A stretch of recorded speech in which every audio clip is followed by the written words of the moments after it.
little cold snap, get you going in the morning. Woo! Yeah. Stay warm, everybody. I'm double layered up today. I got my vintage 1983 Florida State official sweatshirt on right here. No corporate markings whatsoever on this. This is vintage. This is vintage. Yeah, I love this, baby. And it's warm too, baby. This thing is older than all your kids. How about that? And I love it. Absolutely love it. Except doesn't mean a whole lot. This thing has gone through a lot. And we should probably recount that as we listen to the drivel that came out of Mike Norvell's mouth yesterday. Oh my. And we will play on this show. And I'm just going to ask you all, is this dude dealing with a full deck? Because I don't think he is. And I don't say that, in a pejorative way. I'm concerned for Mike. I'm concerned for him. I think there may be some issues going on with him. So we'll delve into that because you understand that Florida State and UF are going to have a new coach next year, and nobody has any idea who they are. That's a big deal. I can't remember if that's ever happened. I don't know if that's ever happened. So we'll get into that. And USF, by the way, and this is going to be, we're going to do a lot of college football today in the second hour. USF should be like the top of the headline every day. And we're going to treat it as such. This team is in the college football playoff hunt. And I swear to God, if James Madison runs a table and USF runs a table, and there's even a thought of James Madison going instead of USF, we'll have to nuke the committee again. Again, we'll have to nuke the committee, and something will have to be changed. But we won't want to go there right now. We want to go there right now.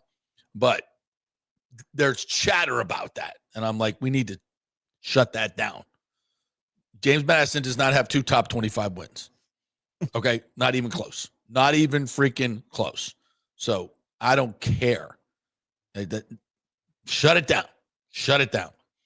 But we're going to talk a lot of USF, FSU, UF in the second hour. Scott Reynolds is going to join us at 10:30, so lots of Bucs in the first hour. And we'll get to some other stuff. We'll get some lightning in there as well. So, and whatever you folks want to bring to the table. And Timmy, I'm sure you have some thoughts on this weekend of the NFL football. We did not get into a whole lot of the other NFL stuff yesterday. It was almost 100% Bucs, a little bit of college football. So your thoughts on the Bucs game are very much coveted. And we heard from Todd Bowles yesterday. I went and watched a little bit of the tape last night. Haven't gotten through the all 22 yet, but not much has changed in my evaluation, my initial evaluation of the game. I mean, 4 big plays given up, inexcusable. Never had 4 50-plus yard plays. I don't even know when the last time I've seen that from a Bucs defense, from anybody's defense. A lot of bad angles from the secondary on the 2 Travion Henderson runs. And by the way, when you got a back that runs at 22 miles per hour, don't let him out. Don't let him out. Take some better angles, everybody. Inside linebacking, specifically Servassier Dennis, is not good. I'm not going to blame him on both of those, but he was definitely part of the problem on both of those runs. Levante missed the tackle. No real help from the secondary on these plays. Got to be better. Got to be better all the way around. And I keep coming back to something I said right after the game, and it's been a theme for Todd Bowles. He is now 2-6 after the bye in his career as a head coach. That's bad. That's really bad after a bye. When you have 2 weeks to prepare for a team, you should be better than what we saw yesterday or Sunday. You should be way better in your execution. You should not be getting out coached when you had 2 weeks to get ready. And they were clearly out coached. I thought Josh McDaniels made some great calls on 3rd and longs, which they got with the running game. They got all the matchups that they wanted in almost every situation. That means you're calling the right plays. And they made plays. That's the other thing. I don't want to absolve the players of this. The players were not detailed. They had many mental errors, especially the offensive line. Protections were not good against 5- and 6-man pressures. That's what killed the 4th down play at the end. Free runners. They executed. They executed in certain situations, and the Bucs did not. And you got to be better. And I think the Baker Mayfield, that was an undressing at the end of the game. And when he came into the room wearing his match short set, I won't ever comment on anybody's fashion because I have none. But it was a curious choice, to say the least. It's not quite Cam Newton, but it's a curious choice. I think he was going to a fundraiser or something. So, yeah. Anyway, but his words meant something. When he's talking about, guys got to take pride, that's a shot across the bow. That is cannon fire across the bow. Guys got to take pride when they screw things up during the week to get it right on Sunday. There's some specific people that are being mentioned there without being mentioned. And he said, he took it himself too. He put it on himself as well. And he missed some throws early on third down that he's got to hit to Ibuka. He missed them. Listen, he has not had a rushing attempt in 3 games. And I said it right after the Detroit game. They found something. They hemmed him up. And I thought it was more injury related. And before the game, by the way, Tracy Wolfson, I believe it was, reported what we had speculated for the last few weeks, that Baker's about 50%. He's been playing at about 50%. And that's why he has not been running. Now he got more juice. Yes, I thought he was better on Sunday, like visually way better on Sunday, but still missed a few throws. And here's the thing. So the deal is, if Baker Mayfield is not getting out of the pocket, making unbelievable runs, escapes, plays with his legs, accurate throws on the run downfield. She had, again, in one of the touchdowns, actually both touchdowns to Tez, I think at least one. Then we're not good. Then we can't beat anybody. So that's it. That's all we got is Baker Mayfield. And I'm to the point now where both Canales and Liam Cohen both got jobs because of Baker Mayfield. I'm not sure how good of coordinators they are, but they're winning games as head coaches, so they might be okay. But I'm just, is it all just Baker? Everybody else just waiting around for Baker to make a play? Is that what we're doing now? Evidently. Josh Grizzard, can we get some juice out of some other players? Now listen, another thing we said, Timmy, that I think, and we've talked about this all year long, to get to 6-2 with all the injuries they've had is unbelievable. It's insane. And maybe this is a little bit of regression to the mean. By the way, you lost to an 8-2 football team who's won, 7 in a row now, and has arguably the next great star quarterback in this league, in Drake May. I don't want to go there just yet. You got to prove it to me consistently, but there's a good chance in about 3 years from now, we're going to be talking about Drake May as being the top tier, one of the top tier quarterbacks in this league. Who would have thought that Mike Vrabel would be a quarterback developing coach? It might be a little bit about Josh McDaniel. I don't know. I don't ever give him credit for anything. That guy can't be a head coach, but he's, you keep him in his lane. So you're the offensive coordinator. Don't talk to anybody else because he's a weirdo. I think we've established that. He's got a little bit of Belichick in him. He's very antisocial, but whatever. The guy can coach offense. You just stick him in that lane and say, that's your lane. Don't leave your room. They'll be fine. But he can coach. He can flat out call plays and coach. Now, I'm not on this Josh Grizzard as the scapegoat bandwagon. I'm not doing that. This is way, as I said yesterday, he might be 3rd or 4th on the list of the offensive problems. Does he need to be better? Yeah. The whole offense needs to be better. It can't just be, hey, Baker, go make it up. Get out of the pocket and find somebody downfield. We got to be better than that. And that's eventually, it's one of these weird things. It's when you depend on that, you end up waiting for it to happen. And I think to some degree, that's what this offense is doing. It's waiting for Baker to make a play instead of scheming shit up, blocking it up, I said, because they didn't do squat in that department. They blocked up a few good runs. And, frankly, Tucker found a few holes that weren't there and exploited them and needed to get way more than 9 touches. But, a lot of it just is the Patriots played well and you did not. And coming off a bye week, and I will take the and Bolzen talked about that yesterday. He says it wasn't like the whole week off. It's like I always give a Monday off. Okay, why? You only have this because of the CBA, you only have so many hours with your players. And it's very restrictive. And listen, Todd Bowles is winning games, but I'm here to say that he gives these guys off a lot of time. And the bye week, it doesn't work for me. And it doesn't work for him. He's 2-6, 1-3. The only one he beat last year was the 3-14 Giants last year. He beat in the bye week, the Tommy DeVito disasters. So I guess you get credit for that. But other than that, no. And you should have seen it coming against a very well-coached team and a well-prepared team in the Patriots who's hot. And you're coming off a bye where you gave the team the whole week off. You said, so really I only gave them Wednesday. I gave them Monday. They get Tuesday. And then they got to have 4 days off. Okay, that leaves 3 to come in. And they didn't come in on any of them. So I don't know. Did it look like a team that was not on the details? Yep. Did it look like a team that didn't have any juice? Yep. It looked like a team that's been sitting on the couch for a week and then said, oh, let's go play. Once you take your foot off the gas in a season like that, I don't think it's good for a team. I just don't think it is. And we'll see if they can. But that to me is a problem. And if I were Todd Bowles, I would address that. I would stop doing that. I would do everything different that you're doing in a bye week. What did it look like to you, Timmy?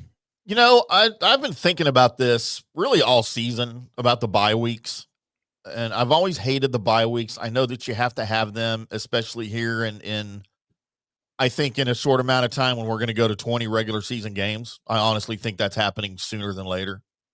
And you're going to have another bye week now, in all of that. I think they're pushing the Super Bowl back to the end of February, and they're just going to run with the schedule the way they can come up with it. But it's not just the Bucs right now. To me, it's the whole freaking league. Offense is not at a premium in the NFL right now. Look at last night's game. God, that was awful. When you think of a matchup between the Eagles and the Packers, you're thinking, sweet, we're going to get a game. Yeah, dude, lots of points.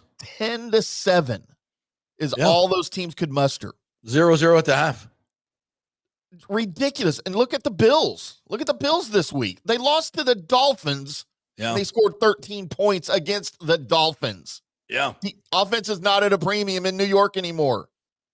Look at the rest of your NFC South.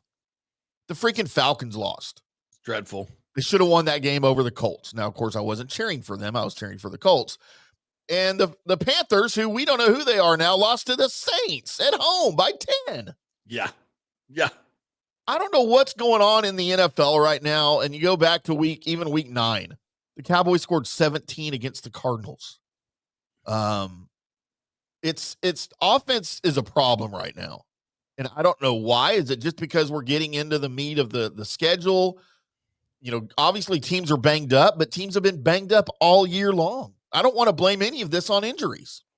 I have a feeling that so many of these coaches are risk adverse, and it's the numbers on turnovers are just so telling. So the Bucs won the turnover battle the other day and they lost, but I think you win the turnover battle, it's like 75% that you win the game. And I think these coaches are so terrified of turnovers. Yeah. That they limit what their quarterback should do. Like look at Gerzard. 2 3rd and longs in this game. He called screens. Did not let Baker Mayfield read the field down the field. Now that may be because when every 3rd and long they sent a 5-man pressure and we couldn't block it. At some point you're like, well, look, you guys can't block it, so I can't call a play down the field. Is that on Gerzard? Yeah. That's a good call. Listen, if we can't block the 5-man pressure, then I'm not going to call it anymore. How do you beat a 5-man pressure? You screen. And unfortunately, they couldn't execute the screens either. Yeah, it's because the Patriots are well schooled and they sniffed it out. They played well. They played really, really well. But it comes back to this original point, Timmy. So I think that's, and I don't know, is scoring down this year? I would guess it is. That's I don't know the actual numbers. But in terms of just the preparation of what it should have looked like, that was not it. If you're the team that has the bye, how are you not dealing well with the pressures that they're sending at you? You should be prepared for all those. Now, listen, Mike Jordan came in for Bredesen, so he wasn't working with the ones all week. You have a new, right guard in Feeney. He hasn't been working with it, and they're doing all these stunts up front, and we're just not handling them very well. And we haven't all year, to be frank. You want the scoring numbers? Yeah. Last year, the league averaged 22.9. This year, through 11 weeks, 23.3. So it's up. The scoring is up. Almost half a point, yeah. Yeah. So, but I think a lot of that goes to the first part of the year when you had teams, beating each other 45-40. Yeah. And that's obviously fallen off. Yeah. So it goes in ebbs and flows. And, I just singling in on the Bucs offense right now, it's plain as day. It's plain as day. They can't, and I said this after the Lions game. I said, look, we can't run the football very well right now without Bucky and this offensive line struggling. They just figured out how to hem in Baker Mayfield. We're going to struggle until we figure it out the next couple of weeks. And that's exactly what happened. Because you watch the games. Like, as soon as I saw what the Lions did and spied him, I went, uh-oh. And you heard me on the show. I said it on a Monday. Uh-oh. This is not good. We got an injured quarterback who's now getting spied on and really has been such a huge force of this offense getting out and making big plays. And that has not been the case the last 3 weeks, and we have struggled mightily offensively. So you got to figure it out. You got to figure it out. They're taking away Baker's legs. That leaves other things open. Backs in the flat. Other one-on-one matchups. But you guys got to win. Tez, you got to win. Cam, you got to win. Until Mike comes back, until J-Mac comes back, if he ever does, and Mike, if he ever does this year. Yeah. And Godwin, if he ever does.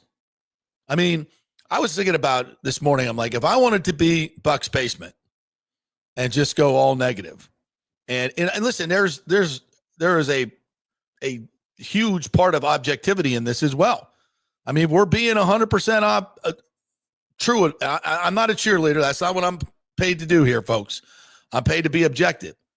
And what I see right now is an offense that is struggling mightily because they can't run the football consistently. Although they were 113 yards against the Patriots is not bad against the number one run defense in football.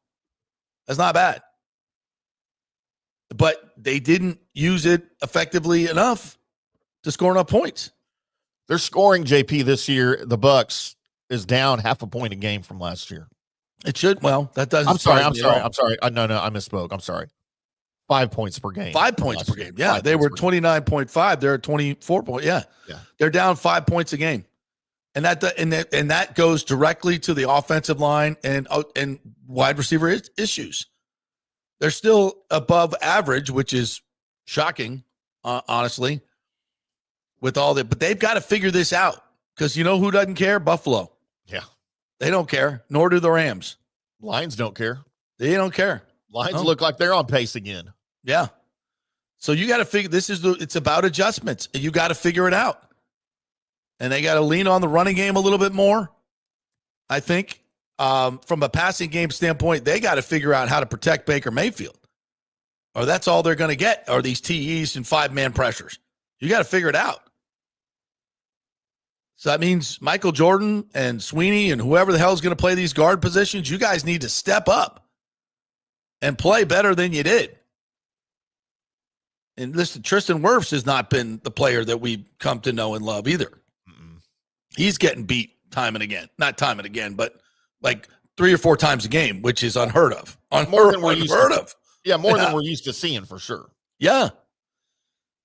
So so if you're the pessimist, you're like, I don't know when Bucky's coming back. And I don't know if this offensive line is going to get better. I don't know. Right guard seems to be a really deep hole right now. Where's Elijah Klein? He hadn't done squat. Is he hurt? He might be hurt. I don't know.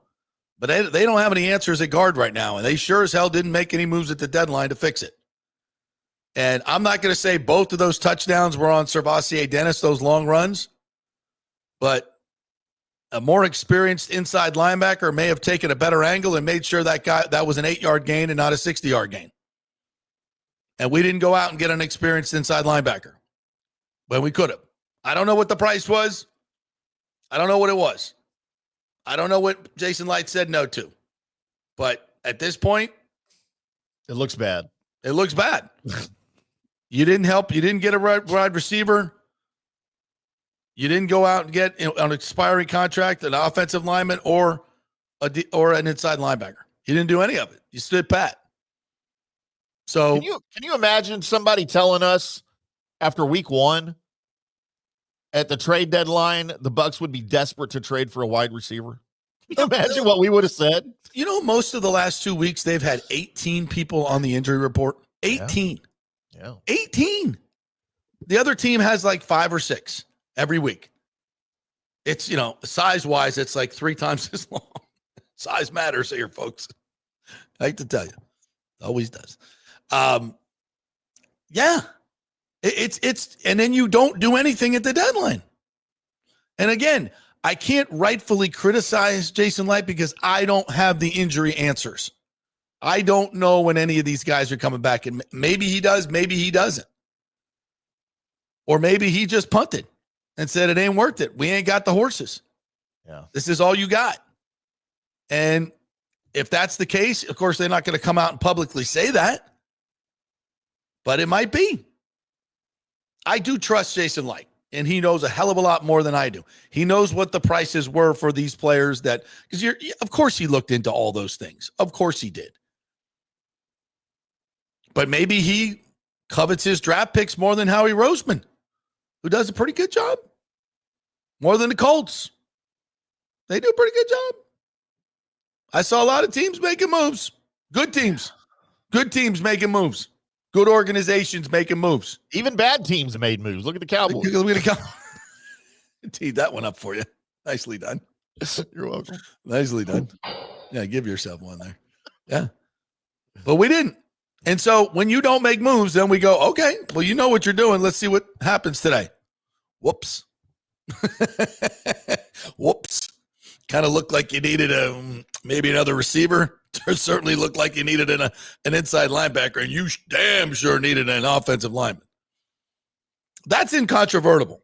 Well, that's on the tape. That I can see. That I can see.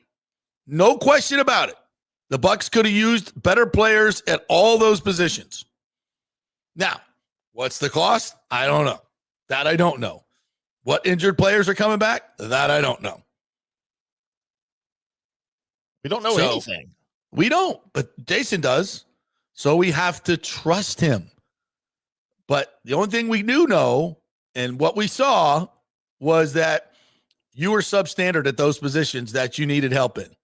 And because we've seen it all year long, and Sunday was no different. It's no different. Same stuff. And if we see the same stuff at Buffalo and LA and throughout the rest of the season, then the answer to this question is we were already too injured and it wouldn't have mattered anyway. We wanted to keep our picks for later. Okay.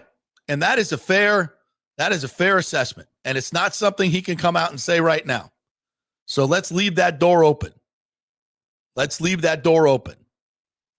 I'm not crushing Jason Light. I'm just saying the obvious. Those were positions of need. We didn't do anything. There's a reason for it. The cost was too high or it's too big a hole. Could Jason Light have been wrong? Yeah, absolutely. I'm not saying the dude's perfect. I'm just saying in general, he's done one hell of a job. Hell of a job. And you're not going to get everything right. This is not, this is not a multiple choice test. It is very gray area. This is an essay test. And it's subjective as to what the answers are. But after 1 week, post-deadline, ugly. And listen, there was a lot of good there in the game. This wasn't a blowout of epic proportions. There was a lot of good in this game. Tez stepped up with a couple touchdowns. Other than those 2 runs, and that's hard to say, I know, the running game was held in check. So there was a lot of good stuff, but a lot of bad too. All right, we'll take a quick break. We'll come back on the other side. Scott Reynolds is going to join us from the Pewter Report, and we'll get into your comments as well. We'll get into college football in hour 2. Lots to get to as well. We are brought to you by the great folks at the Jeeves Law Group, JEEVESLawgroup.com. They are local, they are trusted, and they get results.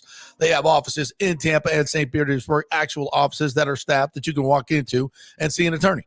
That's JeevesLawGroup.com. Also great in the community. You always want to mention that. Scott Jeeves supports a lot of the community charities around here. So we love those local companies that do that. So support them. JeevesLawGroup.com. Not only that, they're great lawyers and they'll get you great results. JeevesLawGroup.com. A non-attorney spokesman.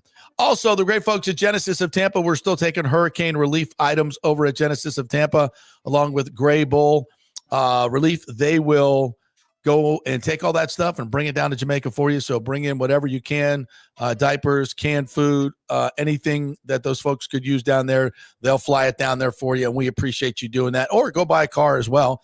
No payments till 2026 on a new car at Genesis of Tampa, and they're amazing cars.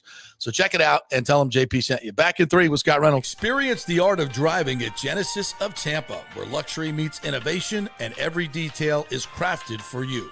From the bold G70 to the refined GV80, Genesis delivers power, elegance, and technology years ahead of its time. Book service online, and our Genesis Experience advisors will pick you up and drop off your vehicle. If available, you can enjoy a courtesy car while yours gets a complimentary interior vacuum plus a generous offer for your trade. Every new Genesis comes with the Miracle Advantage Plan, 10 years or 250,000 miles of powertrain warranty and 4 years of complimentary maintenance.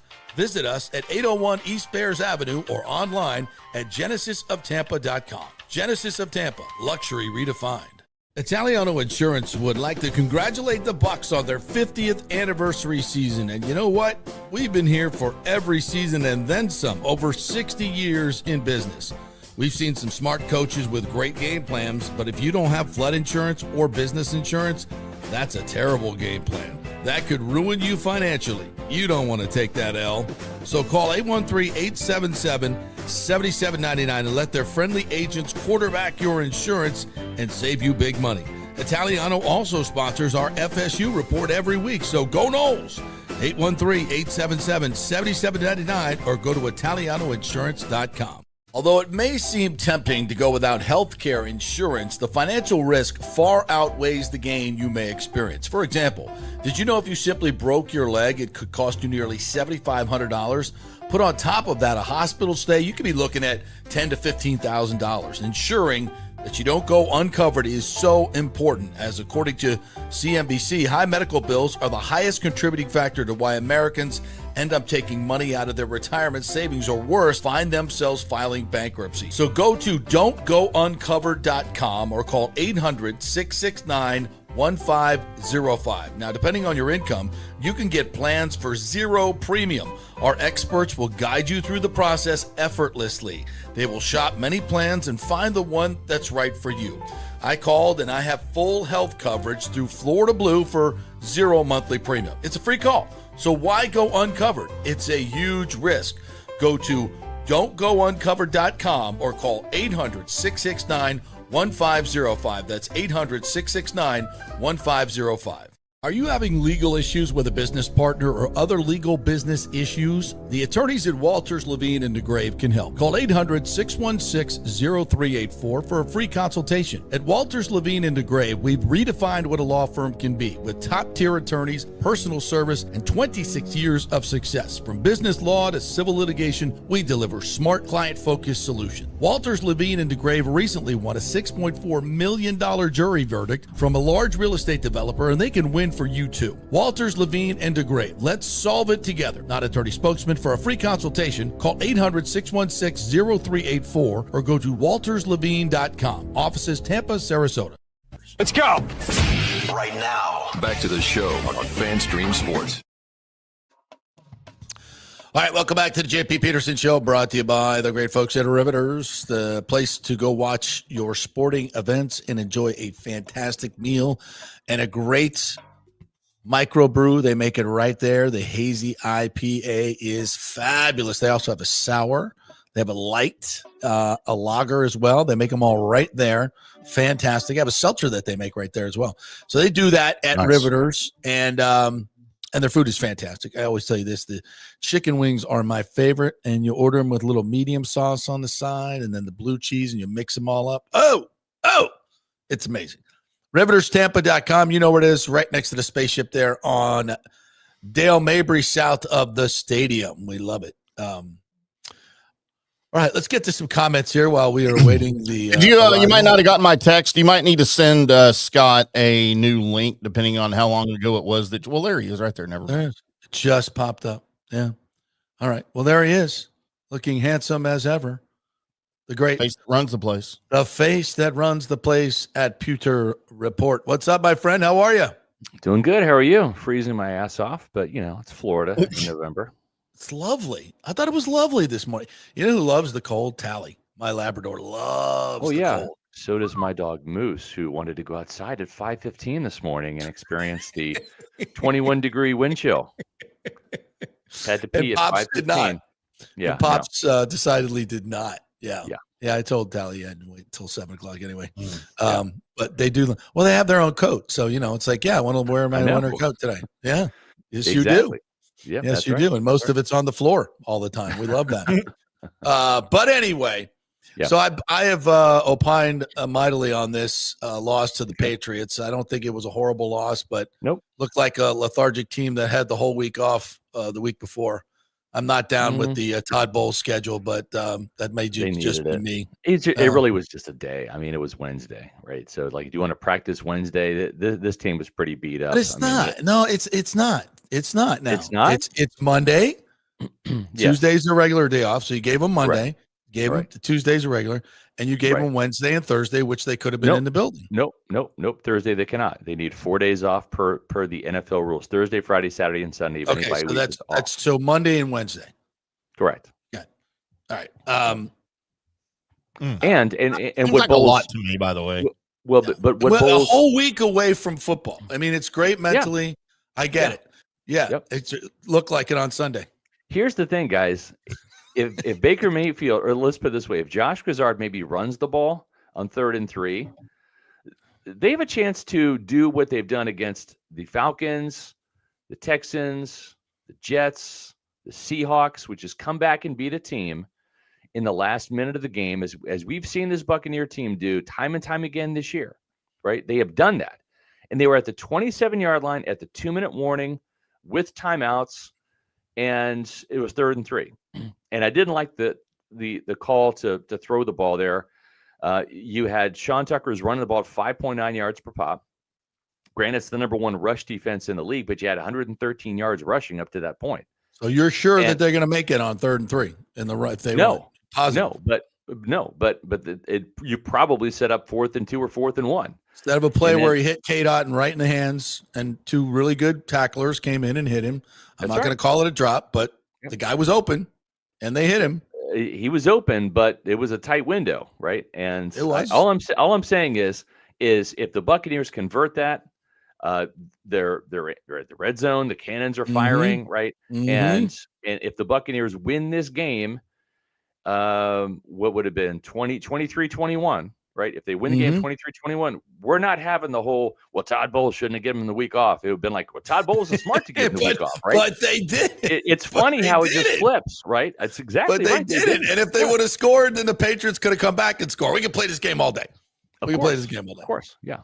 Yeah. At the end of the day, they have 3 losses to a 7-2 Eagles team that's leading the NFC East, to a 6-3 Lions team, which at the end of the day probably is going to win that division, right? And then you've lost to the Patriots, who are 8-2. They're legit, and they're leading their division. Not Buffalo. The Patriots are, and they were 4-13. Game heater. Yeah. Right. Yeah. So I mean, trust me, we did an hour. We do an hour-long post-game podcast. It went an hour and 35 minutes. I know. I listened to the whole thing because we had to talk people off the ledge. They were driving to the Sunshine Skyway Bridge. I'm like, folks, like, season's not over, man. It's not. Exit downtown quickly. Raheem Morris would love to switch places with you. He's 3-6. They're I'm not saying the sky's falling. I'm just saying they look like a team that took the foot off the gas pedal. They weren't ready to play. No, I don't think that's the case. I love that first drive. I mean, they came out guns ablaze in first drive. That was the best opening drive I've seen from the Buccaneers all year. Imaginative play calling, execution, wide open receiver. I mean, wide ass open was Emeka Buka, right? That was like, boom, fired the cannons. Like, all right, 7-0. This team is ready to go. And I think there's something what Baker said was just they kind of took their foot off the gas a little bit. They got comfortable. And they need a killer instinct. Everything Baker Mayfield said, I agree with. And he even pointed the finger at himself. I thought Baker played a really good game, except for third down, because he had 10 dropbacks. He was sacked on one of them. And only 2 of those 9 other pass plays did he convert a third down. One was the touchdown, the first touchdown to Tez Johnson. That was on third down. And then the second conversion was that garbage time touchdown. It was 3rd and 10. He threw an 11-yard pass. So on those other, 7 opportunities, he was either incomplete or he threw a pass that did not pick up a first down. It was short of the sticks. So he didn't play well on third down. The offense didn't play well on third down. Josh Grizzard's play calling was great one moment, not great the next. I love the end arounds. I love the fact that they ran for 113 yards and 5.4 yards per carry against the number 1 ranked rush defense. We can't sit there and not look at some of the positives and say, well, this was terrible play calling by Josh Grizzard. No, in some moments it wasn't. I did not like the screen pass to Cade Otton. I don't like screen passes to anybody that is not an instant accelerator. Cade Otton is slow. Rashad White is not your fastest back. If you want to throw screen passes, Josh, I'm all for it. Get it in the hands of Cam Jordan. Get it in the hands of Sterling Shepard. Get it in the hands of Tez Johnson. Yeah. Those are the guys that have instant acceleration that can pick up yards, make somebody miss. Cade Otton, Rashad White, they're not those guys. I agree. 100% agree with that. And we saw that with Sterling Shepard. They ran a screen to him and he got 9 yards and with really good instant acceleration. And I also think when you're mixing him end around, and so did Cam Johnson. And I think it also when you're having to mix and match offensive linemen, because so much of the screenplay is dependent on perfect timing by your offensive lineman getting out. It's a great nuance. Some do it better in space. Yeah. Some do it better in space and some don't. It's a very, and if you got new guys in there, it's a little bit tougher. It is. I also thought that they didn't handle pressures well, especially the one on 4th down that at the end of the game. And that may be from, again, having new guys in there that maybe not working with the first team, because there was TE stunts going on. So you've got to work in concert, passing them off, and that takes practice together, and they really haven't practiced. But again, that's great coaching on their part. That's great coaching on. They said, look, we got a new left tackle, our new left guard, new right guard. Let's run TEs all day long, see if they can handle it. They didn't. They didn't handle it well. Right. They didn't, and they're going to have to get better at it because Ben Bredesen is going to be out for a while with this hamstring injury. So, it's just, I think Josh Grizzard is just getting kind of raked over the coals by some fans. Agree. It's not fair. And it's like, well, Liam Cohen had injured players 2 last year. No, he did not. Liam Cohen had Tristan Wirfs out 1 game. Luke Gedeke out 4 games. Cody Mauch started every single game at right guard. Ben Bredesen started every single game at left guard. Graham Barton missed 1 game. Robert Hainsey filled in, and they ran for 277 yards against the Saints. Right. So otherwise, the offensive line, outside of a combined miss 4, 5, 6 combined starts by 3 players. Okay. Cody Mauch is going to miss 15 starts all by himself this year. Okay. Right. Luke Gedeke's already missed 6. Is that right? Tristan missed 4. 7. Yeah. Tristan missed 3. 3. So. Oh, and by the way, you don't have any of your 3 receivers from last year right now. Okay. You don't have Jalen. You haven't had Jalen all year. You've only had Mike for 4 games. And really it was like 2 full games, half of the Jets game and half of the Lions game. Right. And then Chris came back for 2 and he's a shell of his former self. Right. Right. Lucky, your leading runner from a year ago played the first 4 games. He's missed the last 5. And a big receiver Okay. too for you. Yeah. Yes. So it's like, No, Grizzard is not the problem. He's and not. by the way, they're 6-3. They weren't 6-3 last year, with less injured players. So Yeah. they're doing something right. I mean, Todd Bowles and Josh Grizzard are trying to make chicken salad out of chicken, what. Yeah. And they've kind of done it. So we have to give them some credit here. We haven't seen the stub your toe loss yet, and I hope it doesn't come, because Right. I think that's the mark of a great team. You win the winnable games, and if you're going to lose games, it's to The good division ones. leading foes The really that just good were ones. better that day, right? Yeah. Yeah. And so the sky is not falling. And brace yourselves, Bucs fans. 6-5 is It's a coming. possibility. It's a possibility. It's a Right? possibility. It's a possibility. I mean, the Bills did lose to the Dolphins. They did. Yeah. And So- and if that team shows up, Tampa Bay could easily win. Yeah. And if the team that shows up on 2 weeks ago, when I was flying out of Kansas City and watching the Bills beat the beloved Chiefs in that market, boy, there's a lot of unhappy Chiefs fans at that airport. I bet. But the Bills can play great, right? But so can the Bucs. They've beaten the Seattle Seahawks, which are now, what 7-2. Mhm. They beat them on the road. So on any given Sunday, you never know. I said this on our show yesterday. It's like the Carolina Panthers looked really, really good beating the Packers up in Lambeau, and they come home and they lose by 10 to Tyler Shuck and the lowly Saints.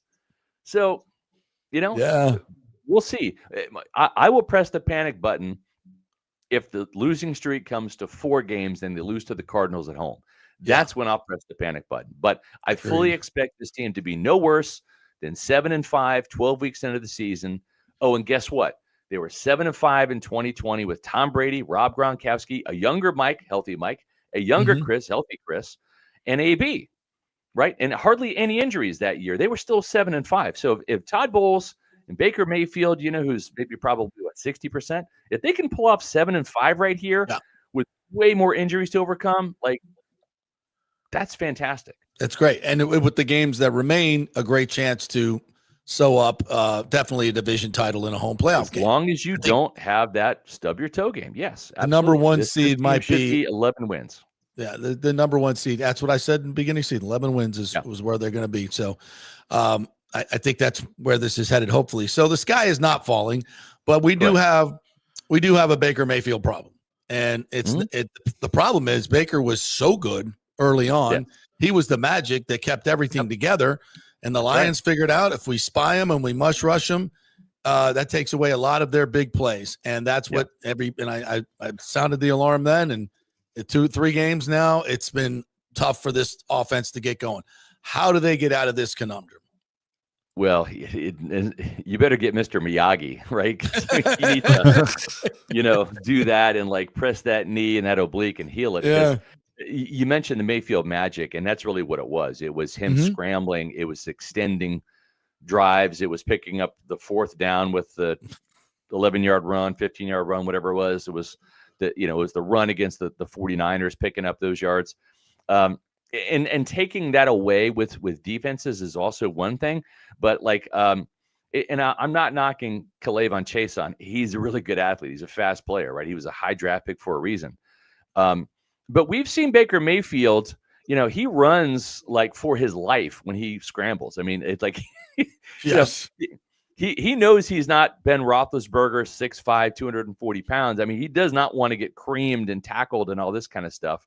He's a tough guy, but I mean, he runs with a sense of urgency. There's no gallop. It's a full-on sprint stride. And he had an opening running to the left. This is in the first half of that game. And he got caught from behind easily by Chaisson. And maybe Chaisson is just faster, better athlete. But we've seen Baker kind of step out of some of those tackles and still scoot and pick up 7-8 yards. Yep. The injuries are real. He has 0 rushing yards the last 3 games. That's not a joke. And part of that maybe is some defense. The other part of it is I don't think that he has the confidence in his wheels right now that he's going to actually pick up some yards. He's just not moving like he did. He's not moving like he did. Yeah. No, he's just not. And he's going to have to win in the pocket. Yeah. It's clear. So how do they fix it? That's the question. Yeah, that's the question. They got Mr. Miyagi. That's the answer. But well, I said, like I said earlier, it's like, so that's all we got is Baker Magic. Like nobody else. We can't win with a running game. We can't win with a passing game. You win with the running game. You win with better. Josh Broussard consistently being creative, putting in some new stuff every week. It can't be. And this is the thing that Josh has to kind of understand. And he's a smart guy. I'm not telling him anything he doesn't know. But there's no more bye weeks.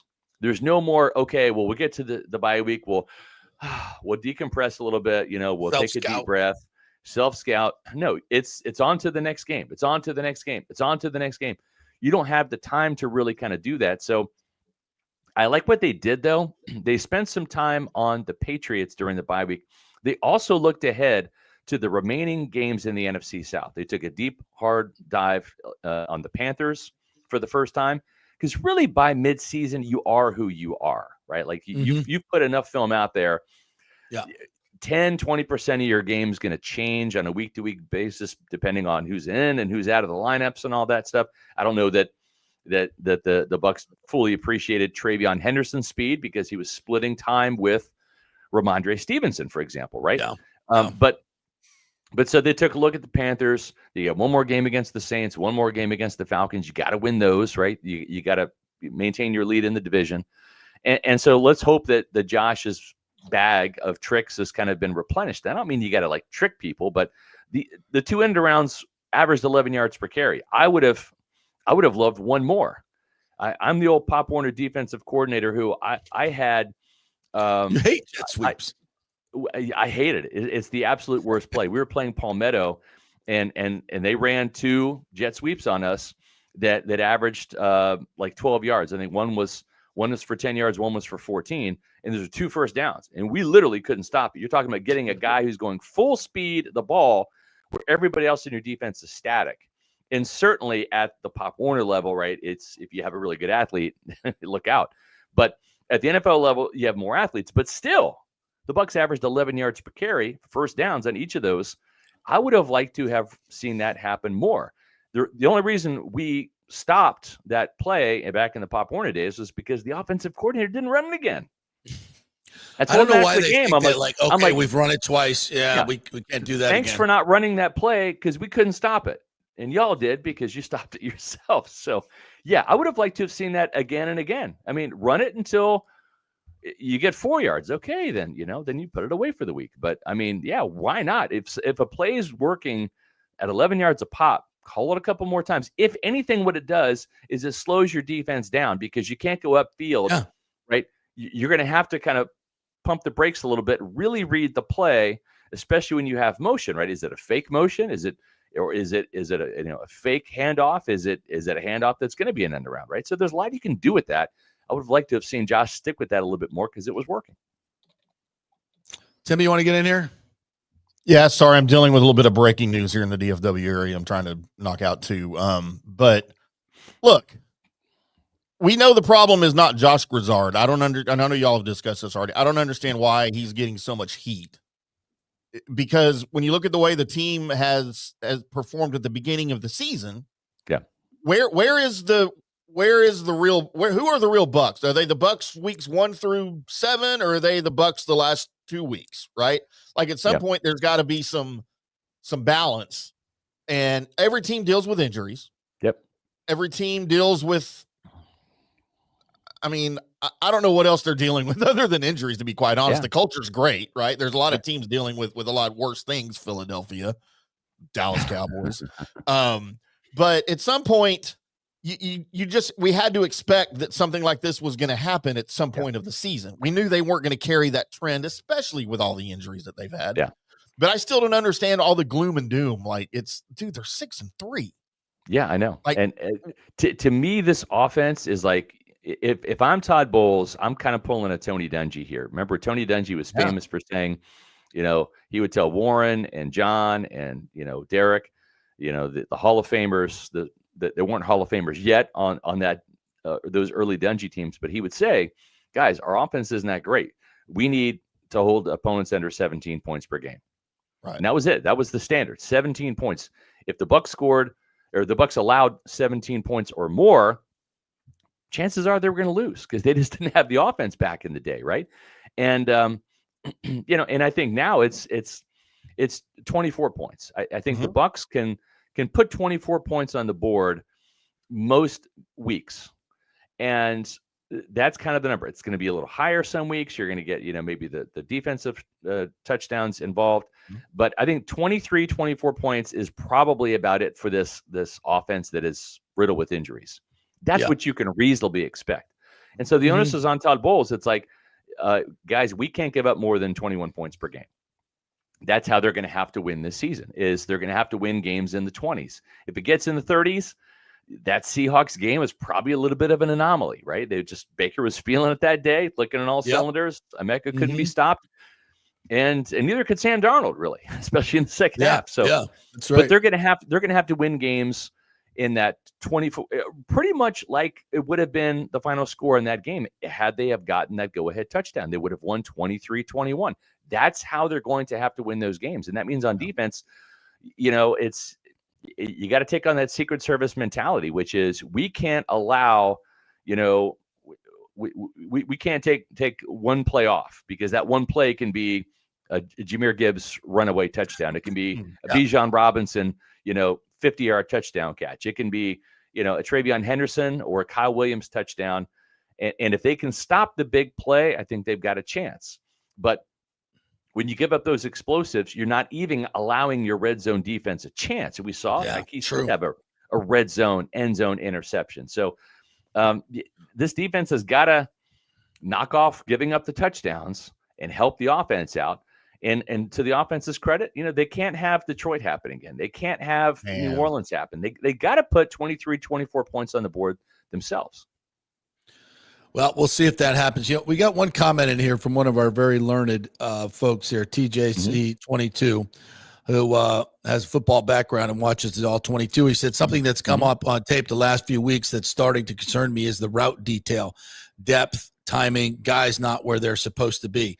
And I asked Emeka about that because there were two, maybe 3 third downs where it appeared that Baker missed him. And it could also be that he didn't run the right route or to TJC's, wasn't at the right depth. And Emeka actually, when I asked him about that, he copped to that. He said, I got to be better. Yeah. I got to be better. And so that's my point is, how does this offense get better? Everybody else needs to be better. Tez needs to be better, even though he caught 2 touchdowns. His route running leads a little bit to be desired at times. Yep, absolutely. I guess the same with Emeka, and I'm guessing the same and all these guys. Everybody needs to be better and step up and do their job and stop waiting for Baker to bail their ass out. Yeah, Tristan Wirfs gave up a sack, right? To Elijah Ponder. Can't do that. Like, again, it's the Secret Service mentality. It's like we have to every single day, keep our guy safe. Like, that's it. It's you're on detail. You got to play perfect is really what it is. And no one's going to be perfect. But if you have that mentality, then you're going to play winning football. And if you don't, you're going to, give up the 72-yard Kyle Williams touchdown, like Benjamin Morrison. He's a young corner, right? It's like he started off on that route, and that's a tough route to defend, right? You're running all the way across the field and then and up, right? He started off with top leverage, which when you're playing single high safety, which is what the Bucs had on that particular play, was man with single high. You had Winfield kind of shaded more towards the opposite side of the field than where he went. Yeah, Tyke Smith, who was spying the tight end. The tight end stayed in the block. He's got to make sure that tight end doesn't release. So he's kind of like stuck there, kind of like quicksand a little bit. And you run that route right behind Tyke, which is what happened. But when Benjamin Morrison, you can get away with this at Notre Dame.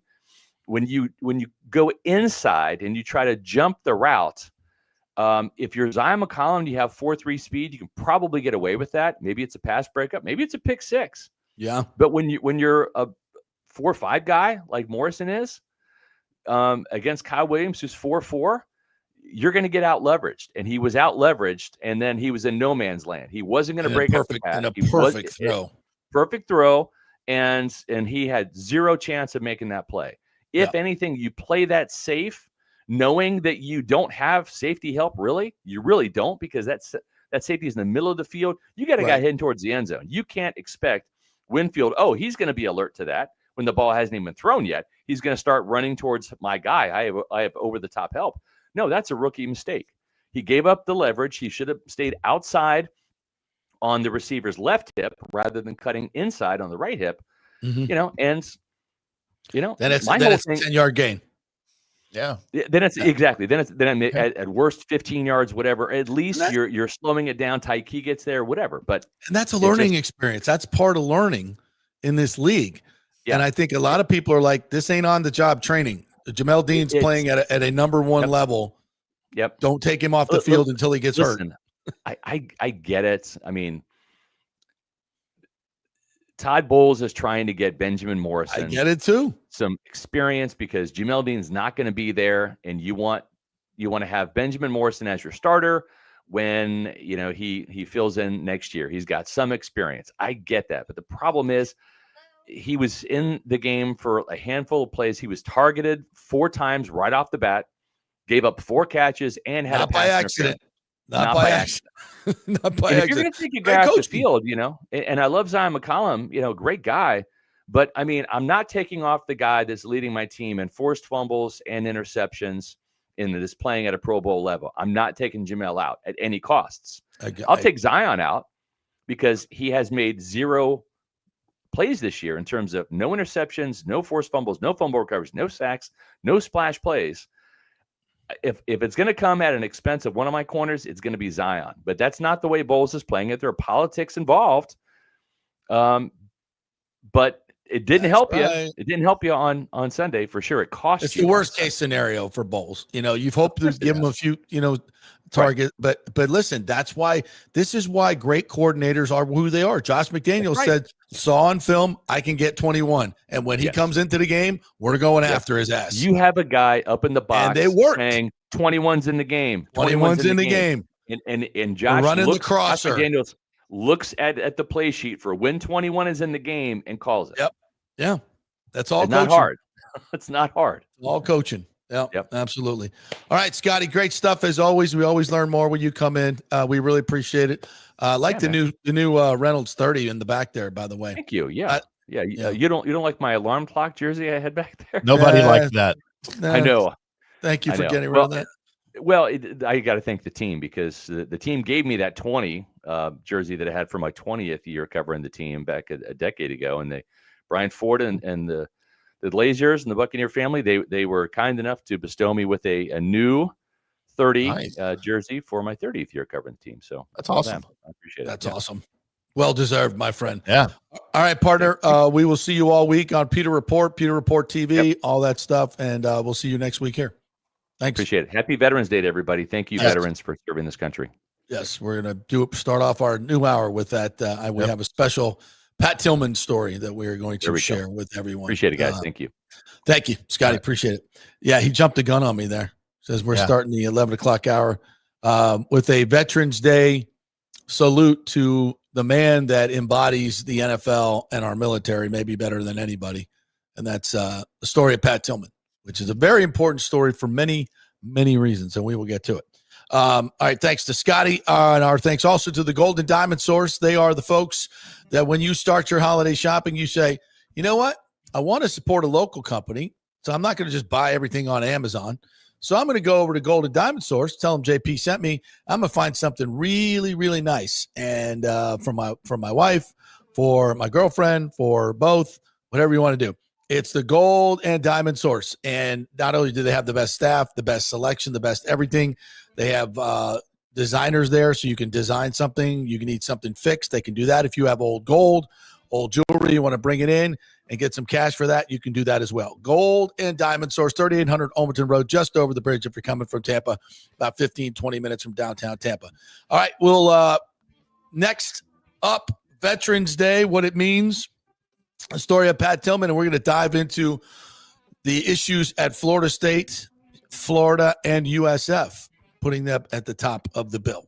All that next. Stay with us. It's the holiday season, so come visit the wonderland of jewelry at the Gold and Diamond Source with over 25 times the inventory and selection of the average jewelry store. Guys, get your shopping done early, and if you have no idea of the trends and styles that your lady wants, that's cool. The incredible staff, led by Julie and Steve Weintraub and family, will offer up some great ideas with no pressure. They offer everything for the first-time jewelry buyer to the most exquisite selection of museum-quality pieces. Enjoy a comfortable, relaxed atmosphere and experienced staff, geologists, jewelers, and designers for all your jewelry needs. From the luxurious jewelry boxes to their VIP customer care, there's many reasons to make sure it's a gold and diamond source diamond. Keep it local this holiday season. Shop online anytime at goldendiamond.com or just come by their showroom at 3800 Overton Road and always online at goldendiamond.com. JP here for the Jeeves Law Group and my man Scott Jeeves. If you're going to hire an attorney, do you want some guy looking for a quick settlement and a quick buck, or do you want an attorney with some chops? Scott is a board-certified civil trial lawyer and a certified circuit court mediator. Been practicing in the Tampa Bay area for over 30 years. He is a peer-reviewed AV preeminent rated civil trial lawyer. They just don't hand out those classifications. He's been the lead class action counsel on many complex consumer protection cases and has handled hundreds of serious personal injury cases. He's dedicated his career to protecting injured victims and is committed to vigorously representing you. We're local, we're trusted, and we get results. Personal injury and personal attention. Call for a free case evaluation. That's 888-9-JEEVES. That's 888-9-JEEVES. The Jeeves Law Group. Welcome to Kingmakers, home of the JP Peterson Show studio and Tampa's premier business networking and social club for members only. By day, it's an exclusive, vibrant co-working space with a stylish conference room, focus rooms, a full production studio, and an in-house marketing team. And by night, Kingmakers transforms into a sports-centric social hub with a full sports bar, golf simulator, and exclusive events. For young entrepreneurs and seasoned professionals, it's the perfect place to work hard, play hard, and make big moves in Midtown Tampa. Close the deal, celebrate the win. Only at Kingmakers. Become a member today at kingmakerstampa.com. Your business, your club. Are you looking for an honest AC and plumbing company? I mean, that's like trying to find a humble Saints fan, right? Well, try my friends at Third Generation AC and Plumbing Services. Been in business since 1995 here locally, and listen to what one of their customers said. Quote, the gentleman providing the service was exceptional, on time, knowledgeable, professional, and experienced. He was efficient, cleaned up behind himself, and did the work expeditiously. He not only repaired a sink, he repaired our toilet that was constantly running. We have used this company several times. They are awesome. Says it all, folks. Testimonials really say it all. Call 813-961-8024 for honest, fast service. 813-961-8024 or thirdgenerationplumbing.com. We also do AC. Ciao, Paolo Tini here, owner of Caffè Paradiso, voted number 3 People's Choice Award on Open Table. I want to thank all our loyal family of customers that have been enjoying our great traditional Italian dishes we make from scratch every day. It's a great family story we're proud of. Our family moved from Rimini, Italy in 1984. My dad, Caesar, started Donatello, and that's where I got the start in the restaurant business. I started Caffè Paradiso on South McDill in 1995, and we've been there ever since. From our traditional ossobuco, a veal slow roast for 4 hours, to our daily fresh catch, the Gruppo Paradiso, with a piccata sauce and lobster claw meat, homemade pasta like lasagna, farfalle salchicha, which is a bow tie pasta homemade with fresh sausage. Hold on a minute, JP's favorite. I love it. So come and have a glass of wine with me on South McDill. Get a reservation on Open Table and see all our 5-star reviews. Ciao, see you soon at Paradiso. Let's go.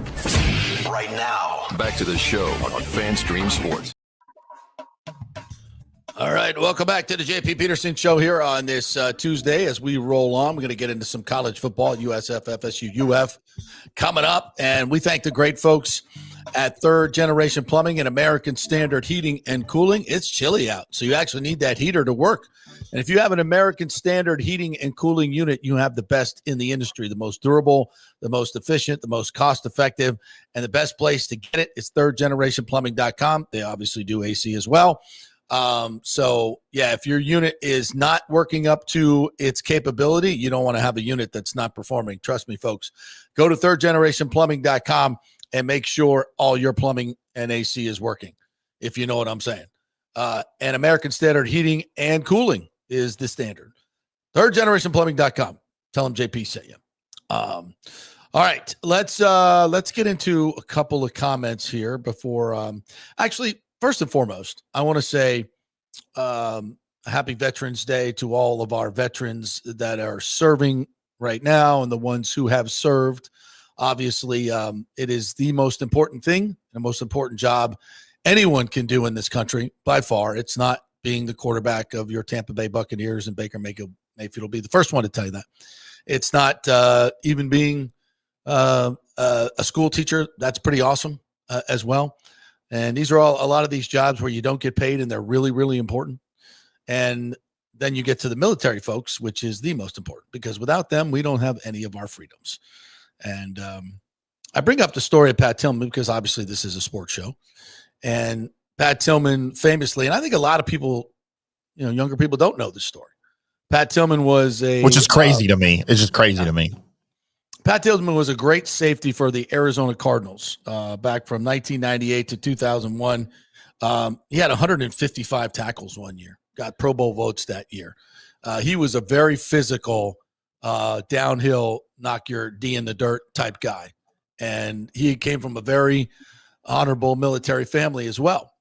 And after 9/11, he decided, this football thing he didn't feel right. He didn't feel right. In fact, he turned down, not only that, he turned down a 5-year, $9 million contract from the Rams to leave the Cardinals because he wanted to be loyal to an organization that didn't want to pay him nearly that much. They offered 3 years, 3.5. And that's a lot of money back then, by the way. Yeah. And he wanted to be loyal to the Cardinals, who didn't have the balls or the money to offer him more. So this is the type of guy Pat Tillman was. He was loyal to his teammates and he was very loyal to his country. So instead of playing in the NFL, he said, no, I'm going to go serve my country overseas, my country that has been attacked. Yeah, it was a great shot right there. I love that Ranger. That's a Ranger cap, I think, because he became an Army Ranger. Badass. I mean, just as bad as they come. And so he left and he was sent to Iraq and then came back and qualified as a Ranger and then was sent to Afghanistan. And it was there that he became quite disillusioned with the U.S. military. And not what he expected to find. It's not what he expected to find at all. And the reason was because, as we have come to find out, most of this war was fought due to the military industrial complex, not for any strategical reason. Let's just be honest about that. And that's what most of these wars are. And he had become very disillusioned. And we found out through reporting later on, he had written a lot of things in his journals about upper command and the silliness of a lot of stuff that what they were doing. And it just it wasn't what he thought he had signed up for. He didn't feel like he was doing anything that was protecting the American people, maybe just extending a war that was never going to end in Afghanistan. Something we all came to understand later on. But Pat knew it very early on because he was boots on the ground. He knew what it was all about. And a lot of it is about making money and making bombs and paying companies that make bombs and weapons, et cetera, et cetera. And he knew that. He figured it out. And there was probably a feeling, according to some of the reporting, that he was going to expose a lot of that when he got out of the military. And for whatever reason, when he died, and this was about a week after, there was a 60 Minutes report on the American military in Abu Ghraib, which is where they were doing a lot of the torture. It was a lot of bad press for the United States military, depending on how they feel about all that stuff, whatever. So the U.S. military did not have very good public favor at that particular time. And they needed something good to take the eyes away from all the bad shit that was happening. And so when Pat Tillman was killed, instead of saying what really happened, that he was killed by friendly fire, they made up a story. They literally made up a story about a dude that left the NFL and enlisted to fight for his country. You lied as a military organization, as a country. You lied about how he died for PR reasons. That's not okay. Which begs the question, how many other times have they done something like that? Exactly. You mean lied to people? No. Let's start with 9/11. Yeah. I mean, it's reprehensible on so many levels, and it really devalues the efforts and sacrifice of so many on this Veterans Day. Yeah, there's a statue built for this guy, and for a reason. Out in Phoenix, yeah. Yeah. This is one of the greatest humans, at least that I've known in my life about. I did not know him. I wish I would have got a chance to interview him. I've interviewed his mother, and she was heartbroken by all this. And she feels that it wasn't an accident, that he was shot by his own people 3 times in the head. Killed. Does anyone think it was an accident? Does anyone think that? Well, there are some accounts that say that the unit that misidentified his unit was up on a hill. Another unit misidentified it as enemy combatants. And despite him pleading with them and radioing them, don't stop firing at us, they kept firing, and until the job was done. So, would a government organization that's going to lie to you do that on purpose? I hope not. I mean, I can understand them lying about the death. I don't understand that, but I really don't want to believe that they executed the guy. But at this point, why not?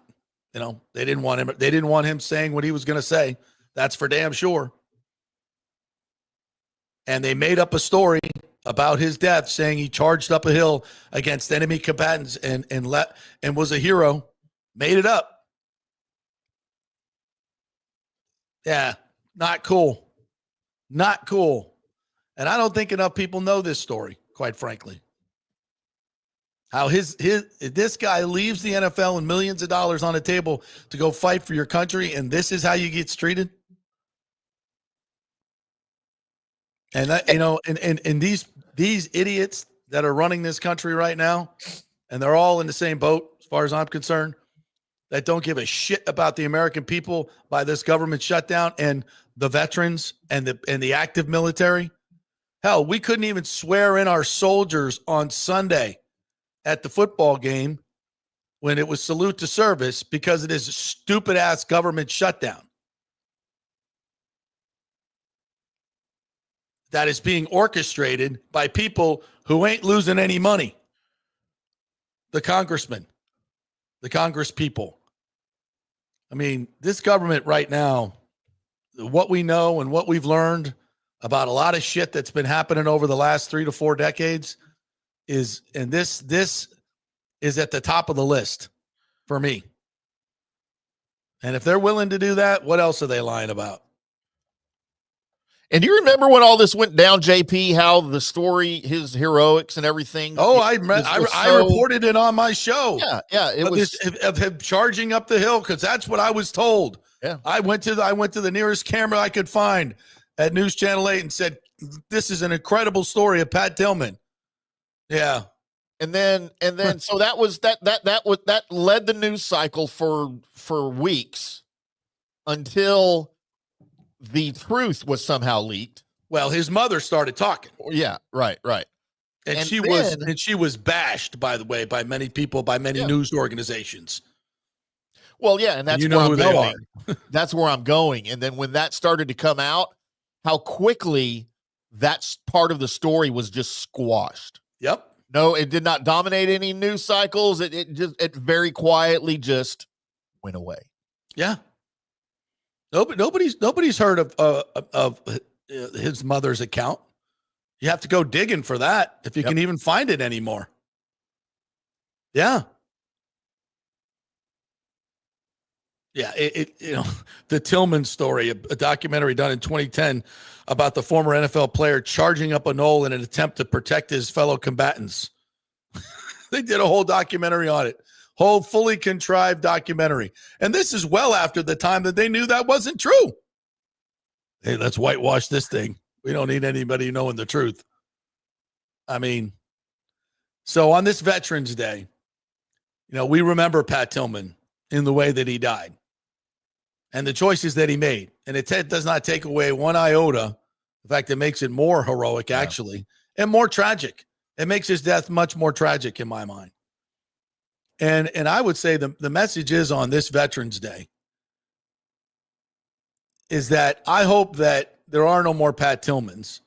And I hope that when our soldiers go to war, it's for a good reason, a good, right, and moral reason, and not to make money for the military-industrial complex. That's not the reason we should be fighting wars. So, all right, let's move on to comments today. To our great brethren out here, all of our Petermans. Greg the Cruz says, I'm traveling to Tampa soon. Turn off the AC over there. Come on. Got to come by the studio, Greg. JP, if FSU didn't make it into the playoffs the year they were robbed, there's no way USF is making it. Oh, Bucs basement, don't do that to me, bro. Don't do that to me. But I'm scared of that. Now, the reason FSU didn't make it is because ESPN had a beef with them, a financial beef with them.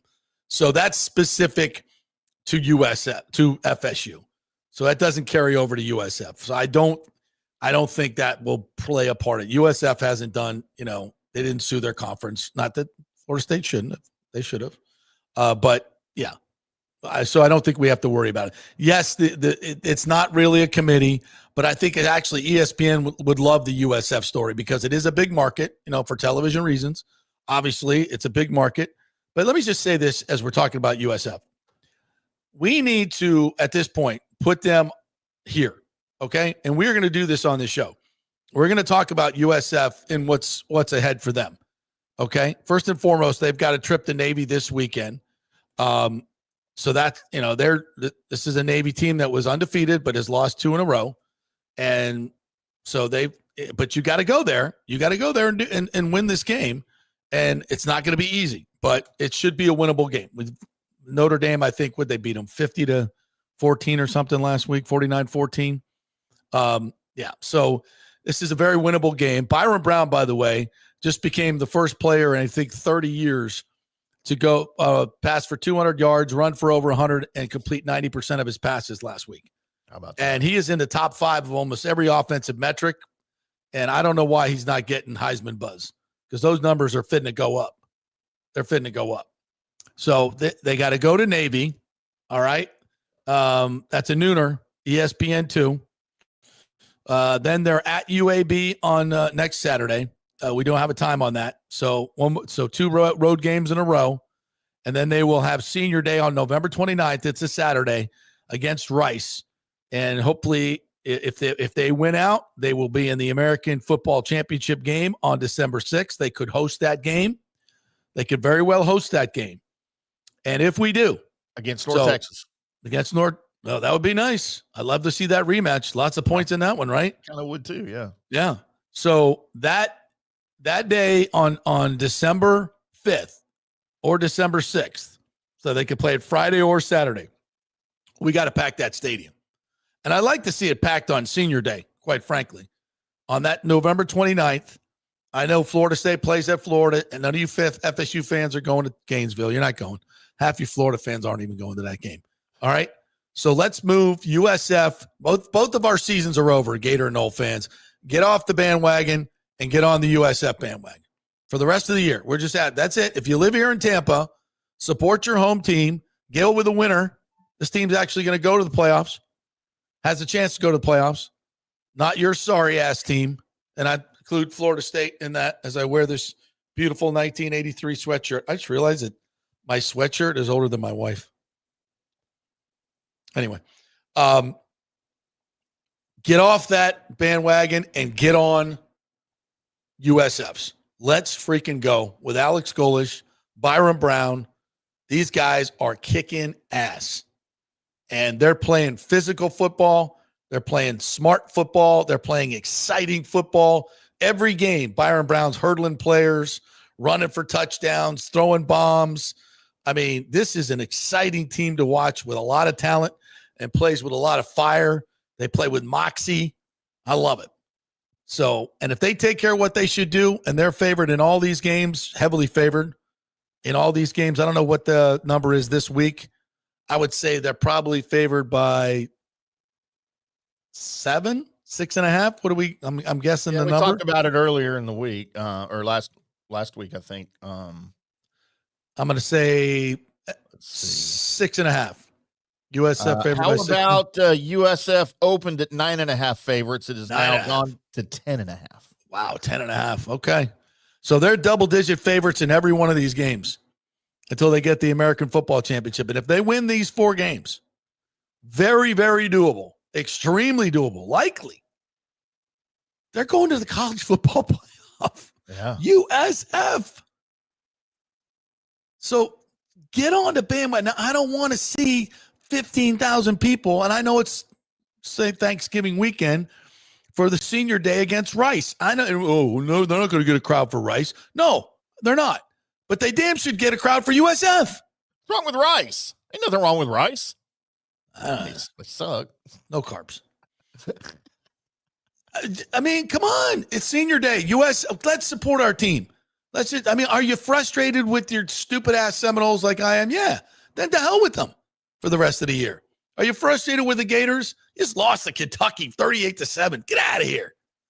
FSU lost to Stanford. Get out of here.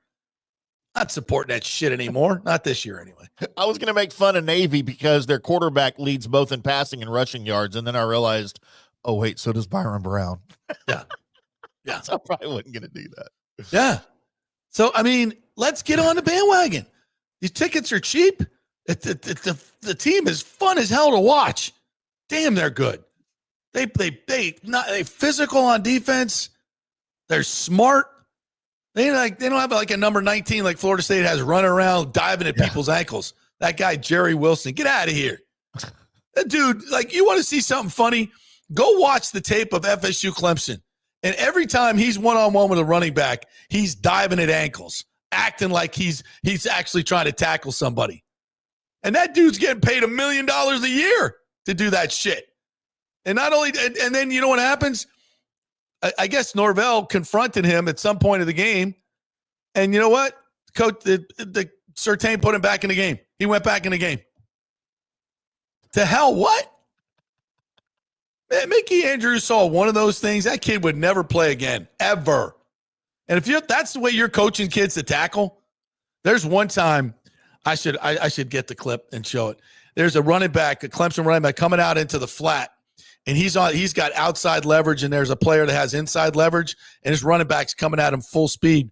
And this dude reaches out with one left hand and and lets him run by. Like, I swear to God, he runs up and just like moves his body out and reaches out with one hand and barely touches the guy. Barely touches the guy. Right in front of the FSU side. I'm like, oh my God. Mickey Andrews would have come and grabbed the kid and pulled him off the field and actually walked him to the bus. Literally walked him out of the stadium. And we're putting him back in the football game. This is ridiculous. I have zero accountability. I'm done. I'm on the USF bandwagon for the rest of the year. And you should be too. Let's go, Bulls. This team's going to the college football playoff. And we're not going to be late to the party. All right. We've been there all year long, and we're still here. But I'm imploring all of you to get off your butts, clear your schedules, and may say, hey, honey, you know what we're doing on Saturday of Thanksgiving weekend? We're going to the Bulls game. And then the next weekend, we may host the championship game. We're going to go then, too. It's going to be fun. Raymond James Stadium. You don't have to pay $5,000 for a ticket either to get in. So, yeah, I mean, if you're the university. So who's the next coach at FSU? Because it ain't Mike Norvell. It ain't Mike Norvell. Listen to this yesterday. Listen to Alex this. Golesh. Don't do that on my show. Cannot do that on my show. I promise you, USF people. What if Alex Golesh makes the playoff, wins a game in the playoff? Don't. Is he going to get offers from FSU and Florida? I promise these Bulls people we're not going to talk about this. They can get that on the other stations. But blame Timm. Blame him. We're not talking about this. Other than that guy going, who's your next coach? Who's it going to? Is it going to be Lane Kiffin? I got news for you. No. And that's going to be weird this week. Hey, guess who's going after Lane Kiffin right now? Who's that? The Giants. The Giants, yeah. Yeah, absolutely they are. And the Dolphins too, by the way. Yeah, but not officially yet. Yeah, but they want him. And I which think, job would you rather have? well, Give me- the Dolphins, obviously. Why? The Giants? You got a quarterback in New York. You don't have one in Florida, in Miami. Yeah, but you got to live in New York. Dude, Not that Miami's any better. Yeah, I was Not going to that say, Miami- give me New York That's over true. Miami any day. Yeah, that's true. Good God. Honestly, I wouldn't want either job. But, Jackson Dart was his kid. And I don't know, at this point, do you want to leave Ole Miss for that dysfunction? Nope. Dude, I'd stay in Oxford my whole life. You kidding me? Beautiful, small city. He could be the Bobby Bowden of Ole Miss. Oh, my God. But, the beautiful campus. I mean, gorgeous campus. Gorgeous, man. The Grove. You're the king. You can do anything you want there. You're never buy going a to meal or a beer for the rest of your life. Pressure. Your daughter's going to school there. Like, you want to move to Baton Rouge? Miami? Pretty New gross. York? Mississippi River. I mean, I guess it depends on what you're looking for in your life. But for me, I can sit there and coach in the SEC, get to pay my players. Legally, just own the city, and I can travel wherever I want. I mean, it's a lot more work in college than the pros, I guess, in terms of recruiting, but you still ain't a whole lot of off time in the pros either. There's not. So, but you don't have to deal with recruiting. I don't know. I'm just here to say for the meantime, until Florida State figures it out what they're going to do, I'm kind of done with it. I'll watch the games. I'll support the program. This thing, but I'm really frustrated right now. Can we listen to this gobbledygook, this word salad, this Kamala word salad? Listen to, I don't even know if he's dealing with reality. The question was something about the CTE. He might. That snub may have been like getting in a car wreck or something. I don't know, because I'm concerned about his mental faculties here. Listen to. I guess he was asked about the negativity surrounding him in the program. I'm fully aware the outside narrative around our team is not good. Around me is probably not good. That's fine. That will not affect, right, the job that I'm going to show up and do. Right, the job I'm going to show up and do is I'm going to pour everything I have into this team with a championship expectation, right, for us to go grow and be better. And why I can say that? Because I've actually won a championship. I've done that, and we're going to do it again. And we're going to do it here. Right? And people, that might piss people off. So be it. Right? They'll be celebrating when we're hoisting a trophy. And it will be the belief and that I see from our players, the belief that I see from our coaches, the talent that I know that our players have, and the guys that are coming to be a part of this. Man, I've got elite level confidence for what's ahead of us. And I know not everybody wants to hear that. I don't care. I know what it's going to be, and I'm grateful for the opportunity that I have. Also understand that it has not been good enough, right? And the results, they matter, right? But we're going to take that step, and we're going to get the job done. And he said, we're going to win another championship soon. Listen, bro, I appreciate that he hasn't given up, I guess. But that seemed like a diatribe that's not based in reality. No, you know what that sounds like? That sounds like a guy who has given up internally, but doesn't want to let anyone know that he's given up. That's what it sounds like to me. Yeah. I'd buy that too. He's trying to put on a good front that he's still fighting when deep down inside, he is broken, man. He's either delusional or he's trying to make you believe something that not even he believes. Either way, it's completely inauthentic. And then to say, it's the people that are on me now, you'll be celebrating when we win the championship. That's a shot at the fans. He's probably right, but that's not a shot that needs to be taken at this particular point. Many of you know, I've been a Norvell supporter, like tacitly. Like, I think he's the guy. I don't know, but I think he's the guy. You don't win 19 games in a row unless you're doing something right. And I think, frankly, that was a different guy. I think the guy that won 19 in a row is a different guy than what we're dealing with.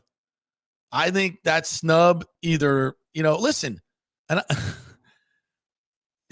these are high pressure jobs, and people break down under much less pressure than this. I don't think we've ever publicly seen a coach a head coach like lose it mentally under the pressure. But I kind of feel like this is what we're watching. The way he speaks, the way he used to speak, it just seems like a different person to me. And to your point, it's like you're trying to talk me into something that not even you believe, or you've lost all sense of reality. You're going to sit there. I believe in the talent of these players. Really? And the coaches? Really? I mean, do you watch the film, Mike? Do you see what you're putting out there? These guys, I mean, I see offensive linemen like come out of their stance and like hit a guy like this, and then it crushes the quarterback and just go. Like I see that all the time on the tape. Like guys just stand up and they don't know who they're blocking. They don't block anybody. Quarterback's running for his life, and they're just like standing there. Like I see receivers running routes, and it's like you're not even trying to get open. Like you're not even running hard. You're in the red zone, and you're not even trying to fight through the defensive back over his face. You're just like giving up. It's just like no effort whatsoever. And you can sit there and from that pulpit and tell people that you have confidence that you can win a championship. Bro, you can't beat Stanford. They beat Wake Forest. Yeah, I watched that game. Wake Forest imploded. It's not like we did a whole hell of a lot right. The guy has no clue and when to go for on fourth down and when it's game coaching is awful. This quarterback, Gus Malzahn offense they got is high school at best. It's not big league. That was supposed to be the savior of the program, right? Other programs are laughing at you. Oh, they're running that offense. Good luck getting any receivers or a quarterback to run that shit. Yeah. You're not. Go root for USF. That coach has a clue. He's authentic. These players play their ass off. They play smart. They hustle. They're physical. They're talented. They win. Don't make me look bad, Alex Golesh, this week at Navy. I swear to God. Don't you lay an egg at Navy. I swear to God. Don't you dare.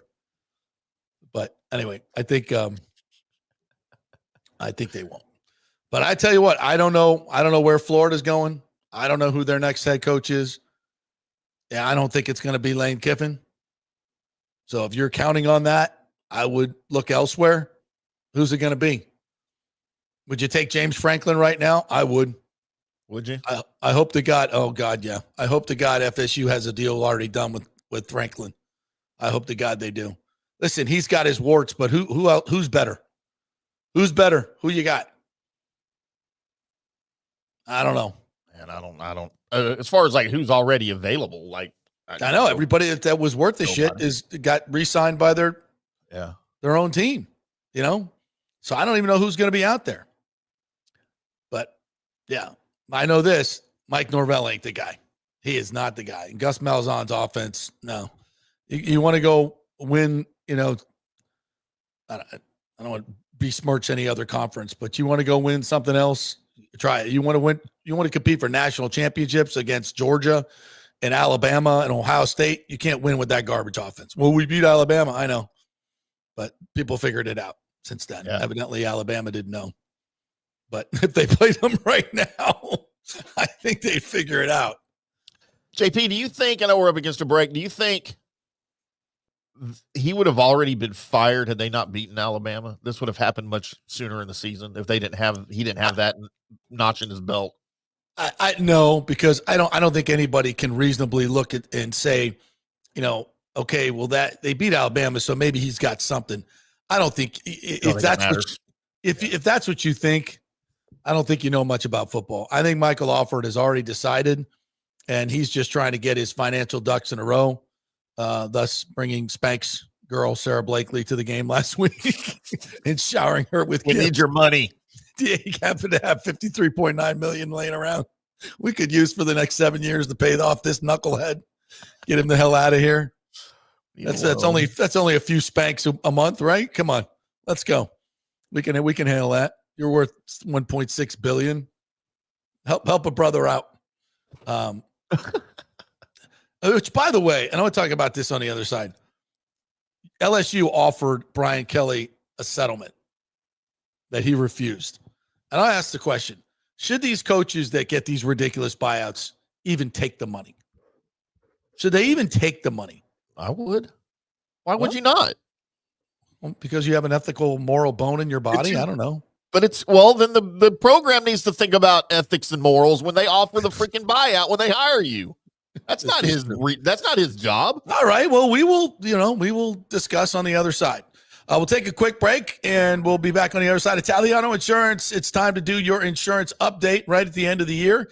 Before all those bills come due, your homeowner's insurance, all those other things, give them a call over to Italiano, 813-877-7799, and have them shop all your insurance because it costs you a penny. They do all the work. You save all the money. And there's a lot of companies coming in now that are offering rebates and lower rates. So find out who they are. Don't stand pat with your company and don't get on the phone calling 17 different companies. Let them do the work. They'll do it. 813-877-7799. You save all the money and tell them JP sent you. Back in 3. Hey, JP here for my concierge medical professional, Chris Lugo, PA. You've heard him on the show for a couple of years where he shares invaluable medical, nutritional, and supplement advice. With Chris, it's like having a medical provider as your best friend. What I love about this concierge service is the convenience and support he offers. I can text or call him 24/7 with any questions or concerns, and he'll promptly call in a prescription if needed. No office visits or copays required. It gives me peace of mind knowing I have someone genuinely invested in my health, not just focused on insurance profits. And the best part, the Bay Area Modern Medical Center's personal concierge service is more affordable than you might think. Don't let insurance companies dictate your health care. Take control of your health and wellness today. Visit BAMMC.com for more information and to schedule your initial free consultation. Empower yourself and take charge of your personal health with BAMMC.com. Experience the art of driving at Genesis of Tampa, where luxury meets innovation and every detail is crafted for you. From the bold G70 to the refined GV80, Genesis delivers power, elegance, and technology years ahead of its time. Book service online, and our Genesis Experience advisors will pick you up and drop off your vehicle. If available, you can enjoy a courtesy car while yours gets a complimentary interior vacuum plus a generous offer for your trade. Every new Genesis comes with the Miracle Advantage Plan, 10 years or 250,000 miles of powertrain warranty and 4 years of complimentary maintenance. Visit us at 801 East Bears Avenue or online at genesisoftampa.com. Genesis of Tampa, luxury redefined. Italiano Insurance would like to congratulate the Bucs on their 50th anniversary season. And you know what? We've been here for every season and then some, over 60 years in business. We've seen some smart coaches with great game plans, but if you don't have flood insurance or business insurance, that's a terrible game plan. That could ruin you financially. You don't want to take that L. So call 813-877-7799 and let their friendly agents quarterback your insurance and save you big money. Italiano also sponsors our FSU report every week. So go Noles. 813-877-7799 or go to italianoinsurance.com. Although it may seem tempting to go without health care insurance, the financial risk far outweighs the gain you may experience. For example, did you know if you simply broke your leg, it could cost you nearly $7,500? Put on top of that a hospital stay, you could be looking at $10,000 to $15,000. Ensuring that you don't go uncovered is so important, as according to CNBC, high medical bills are the highest contributing factor to why Americans end up taking money out of their retirement savings, or worse, find themselves filing bankruptcy. So go to don'tgouncovered.com or call 800-669-1505. Now, depending on your income, you can get plans for zero premium. Our experts will guide you through the process effortlessly. They will shop many plans and find the one that's right for you. I called and I have full health coverage through Florida Blue for zero monthly premium. It's a free call. So why go uncovered? It's a huge risk. Go to don'tgouncovered.com or call 800-669-1505. That's 800-669-1505. Are you looking for an honest AC and plumbing company? I mean, that's like trying to find a humble Saints fan, right? Well, try my friends at Third Generation AC and Plumbing Services. Been in business since 1995 here locally. And listen to what one of their customers said. Quote, the gentleman providing the service was exceptional, on time, knowledgeable, professional, and experienced. He was efficient, cleaned up behind himself, and did the work expeditiously. He not only repaired a sink, he repaired our toilet that was constantly running. We have used this company several times. They are awesome. Says it all, folks. Testimonials really say it all. Call 813-961-8024 for honest, fast service. 813-961-8024 or thirdgenerationplumbing.com. We also do AC. Let's go. Right now. Back to the show on FanStream Sports. All right, welcome back to the JP Peterson Show, brought to you by the great folks at Cafe Paradiso. Go see Paulo, our buddy over there. Get some great Italian food, a little antipasto, followed by some lasagna, some salsiccia. Oh, the branzino, the sea bass is fabulous. I love it. It's all great over there at Cafe Paradiso. And tell Paula we said hello. Look who joined us. Look who just slid in. There he is. Look who slid in his DM. Look at Big O sliding into my DMs like that. I was just about to say that. Hamon's DM. I like me some Hamon. Come on. You're the only one in my DMs right now, unfortunately. Oh, that's not. Wow. That's sad. That's very sad if I'm the only one. The only one in your DMs is 6'3", 255. You're in trouble, bro. And the dude. Actually, it's 6'4", 280, which is sad. Oh, but yeah, I cheated him. You cheated me I an cheated inch and about, unfortunately, 25 pounds. Jeez, Big O's got 3 inches on me, but only 10 pounds. That can't be right. I hope nobody transcribes this show. Oh, geez, I am a black Cuban. But anyway, I digress. All right, we got to get to our great commenters here. And you can jump in here. Go ahead. Greg the Cruz says it's mostly Buck stuff. You only get one shot when you make those comments, so you better not screw up on Sunday or they could lose the locker What was room. the comment? Where Baker came out and said, right after the game. Yeah, he's like, we got to be better. Yeah. You know, when you screw up during the week, you got to take some pride during the week and get it right. Yeah, I mean, they had to buy, and they should have. The mistakes that were so costly, you figured that should not happen off of a buy. Right? No. When you send the guys home for a whole week, they forget about football. Oh, see, that's interesting though, and it's funny because you bring up sending guys home. So it was interesting with Travis Kelce and Jason on their show. They were talking about when he had the bye. Yeah. And he had said, so what are you doing, man? You're going to get away from the game for a bit? And he's like, no, we're struggling. I'm just focused on the next game. He said he wasn't going to do anything during the bye week. That was, Travis Kelce. Except Taylor. Oh, Nelly. Talk about DA sliding into a DM. But I'll be focusing on this. I'm going to be focusing on this and football. I'm focusing on the multi-billion. Well, I mean, but think about it. For Travis, he could take the week and fly off to that's what I'm saying. Anywhere in the world. I think that's what his brother was alluding to. Yeah. And he was kind of having none of it. Travis is like, no, dude, football. And he's like, really? I mean, come on, you're going to take a trip somewhere, to Europe or some crazy thing. And he said no. And I wonder if Andy was like, yeah, you got to be here on Wednesday. Possibly. I mean, they're not having a great season. I mean, listen, they get the whole half the year off. I just, if I'm a coach, and by the way, they're injured. I'm not talking about bringing them in and doing full scale padded practices. Right. I'm talking about keeping them around the building, keeping their focus on football. Mm-hmm. And listen, if you get away from the building for a week, I don't care what you say, you're going to lose your edge. And it's an interesting thing because football and baseball are so different, right? Because baseball is such a day to day. You're at the office every day. No, but even if you do have, like, let's say, a couple of days by some, happenstance where the coach says you're not playing today, and then there's an off day, you almost get out of sync, and we talked about it with the Dodgers having pretty much almost a week off and how that was going to affect them. And I've seen other teams in the playoffs. I told you before, namely the Tigers, when they lost to Cardinals. They had 9 days off because they won quick, and the Cardinals went deep in their 7-game series, and it was noticeable. So there's two, different schools of thought with that. You get it in the, in the big, bowl. Back in the day, there was 2-3 weeks almost before, you actually for the bowl games. for the championship bowl and you games. saw a lot of bad football. Yeah. You see a lot of bad football when you have to wait that long. You've got playoffs and you got, week to week. Now you got to stay on top.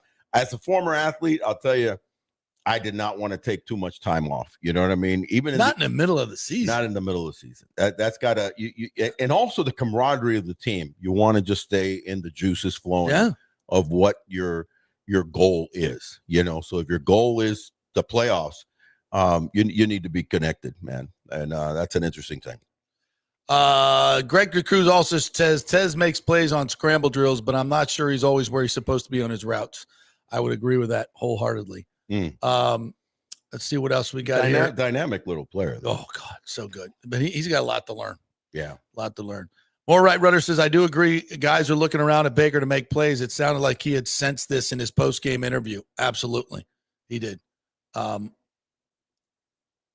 What else we got here? And I think it's great for him to step up and say that. Sure. Nathan Elliott, good morning to you, says teams are game planning for Baker to make magic happen. His injury and teams looking for a Baker baking miracle are why they are not happening. The crushing of the pocket is killing the offense. Yeah.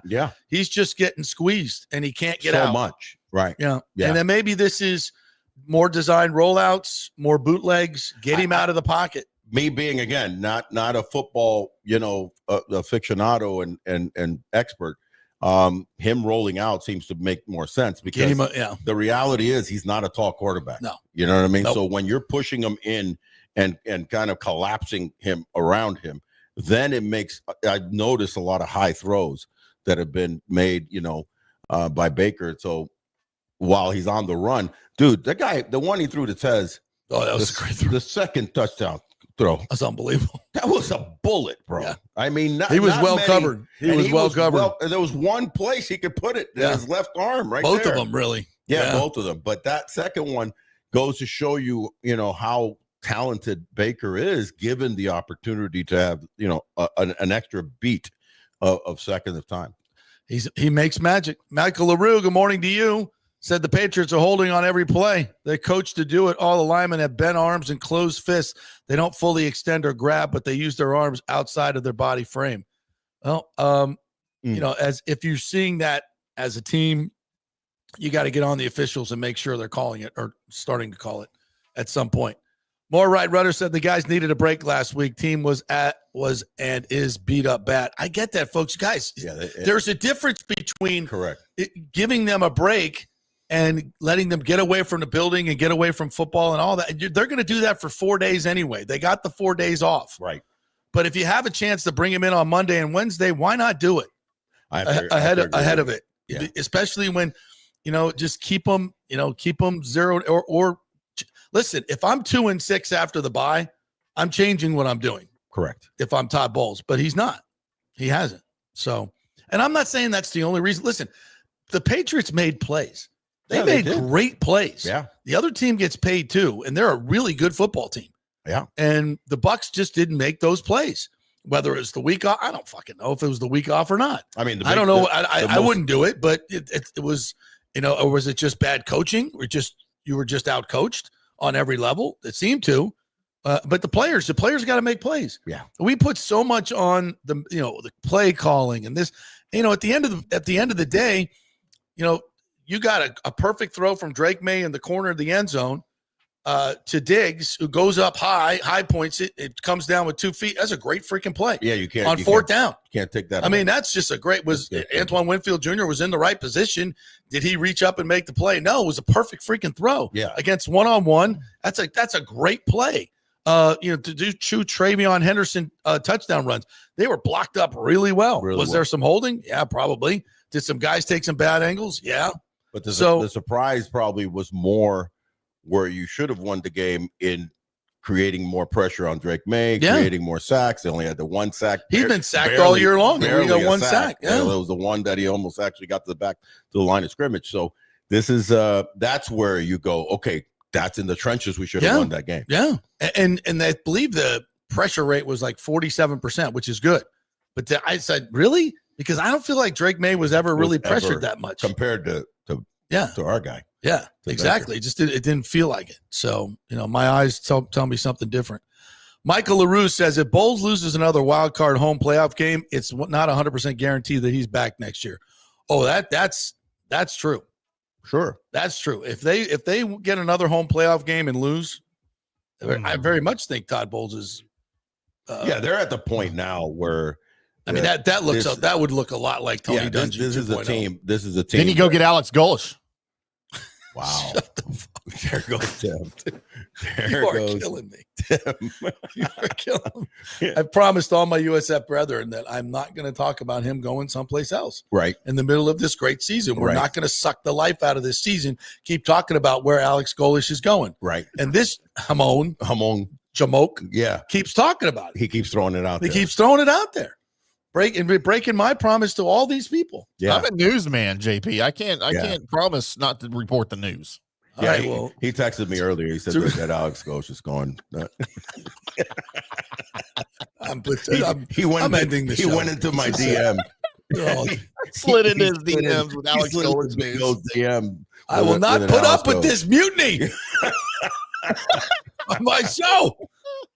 Good God. There's a chain of command here, for God's sakes. It's Veterans Day. It is Veterans Day, by the way. It is. Understand. God bless our veterans. That's all right. Anything else we got in here before we're going to talk a little baseball with O? You guys keep yelling at Bucs Basement. We're not going to put that on. Come up with something fresh. Andre All Day 20 says that the Buccaneers stopped the Pats on that 4th down before halftime, they would have won the game. That's true. Yeah. Well, I don't know if that's true, that they would have won the game. Maybe the Patriots figure out another way to win the game. They were up 2 scores most of the second half. So, but that was a huge play. That was a huge freaking play. And again, that was good. They caught him in a one-on-one, a wide receiver on a safety, even though it's Antoine Winfield Jr. A little bit of size mismatch, a little bit, but it's a perfectly thrown football. I mean, and a great catch. That's, at some point you tip your cap to the other team and say, yeah, first of all, great sequence, not trying to score on 1st down, and then you get stuffed twice, and then you go to the air and you make a play. That's football. That's football. How did you feel about the 3rd and 3 and the 4th and 3? I didn't have a problem. I mean, I guess we could have run the ball, but there's no guarantee that. Listen, the Patriots, if they know you're running it, then you're not going to get that 3 yards. Yeah, they're physical up front, and they were. But I could have run the ball there, no question. But you know what he did? He called the play where K-Dot was open, and Baker hit him in the hands. Yep. And they were physical, and they knocked it out of his hands. And now if he catches that and they get the 1st down, we go on to score. I mean, is that a bad play call? I don't know. The 4th down play, they send a 5-man pressure and you don't block it. And they didn't block it. They didn't block it at all. I mean, they knew it was coming. Yeah. And they had to know it was coming. They knew it was too. They did. They knew it was coming, and you have an answer to it. And you got to block it up, first of all. And if you don't even block it up at all, you got 2 free runners coming at you, which is basically what he had, then you got no shot. So that's not on a play caller. That's bad execution. Both times it's bad execution. Hey, listen, when it comes down to it, again, having been a ball player, you got to make the plays. You have to make the plays, and the players make the manager. It's not most of the times, 90% of the times the players make the manager, the players make the head coach. And plays are the difference. And those were plays that were made. All right. The rest of us, we pretty much went over. So I will turn it over to you, Big O. And just fun. This is the time of season in baseball where it's award season, kind of like the Oscars, so to speak. And and a couple guys that definitely were deserving. Nick Kurtz, what a season that guy had. 290, 36 home runs, 90 runs scored, 80 something RBIs. And they didn't even play a full season, by the way. He came up at the end of April. Right. This kid is a legit all-star capabilities. 6'4", has a really good. You remember when I've talked about with Carson Williams, the Volpes of the world that don't have any idea what the strike zone is? This kid at 6'4", 235 has an idea what the strike zone is and commanded it. He got walks, and he would crush to pole. What's his pedigree? Is he a college kid? College kid. College kid. They rushed him up to the big leagues. I mean, that's Where what's happening. South Carolina? No. Where was he? Timmy, can you look that up real quick? I don't know, but my point is, like, we're seeing college players. The kid for Baldwin, Drake Baldwin, Missouri State, where a big Ryan. I wish I could help you with the names. Ryan Howard, the big home run hitter. They went to Missouri State. By the way, the curious thing with Blake is that I really kind of like it because he's a black catcher, and there's just haven't been many black. Wow, that's a unicorn. That is a unicorn, bro. Yeah. The last black catcher to win, a major award like that, or Rookie of the Year, was Earl Williams back for the Braves. Won the Rookie of the Year. Earl Williams. Wow. Power hitting, not that good defensive catcher. He was more of a first baseman, third baseman. I was a fan of Earl Williams when I was a kid in the 70s, but it's kind of neat, obviously when you go back in the lore of great black catchers, the list is very short. It's Roy Campanella. I was trying to think. Roy Campanella is the only one I can think of. Elston Howard, Hall of Famer. Elston Howard, MVP. Just a phenomenal power hitter and catcher. He's the one that took over for Yogi. Yeah. After Roy Campanella and the injury that he had, then you had Johnny Roseboro was a black catcher. Just not that many. So that's to be kind of applauded for the black community to have. But are we seeing a time now where we can much like football and basketball, where we could scout college and say this guy's going to be an impact player next year? This guy's going to be because we saw it with Skeens, obviously. Yeah. LSU. Yeah, there's no doubt. I mean, I think college players now are being rushed quicker to the big leagues than they were when back in the day when I was playing in the 80s and 90s. Which I always wondered about. But I think college baseball now is much better than it was. Much better. Right. It's much stronger. And because guys are getting paid now. Oh yeah. So it's actually even before the NIL, I think there was a push going on. I just talked recently to Paul Maneri, legendary coach at LSU. Now he's actually come out of retirement. He's at South Carolina. Speaking of South Carolina, and he's coming back to head coaching at the high level of college.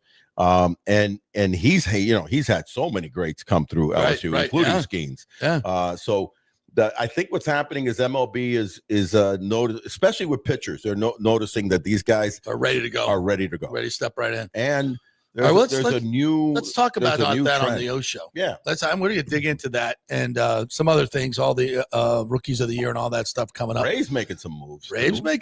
Small moves. We got to talk about baby steps. 12:30 to 1:30 live. It's the O Show with Big O, Orestes Estrada. So we'll do that coming up at that particular time. Timmy, thank you so much for your contribution today. And I'm always here to contribute.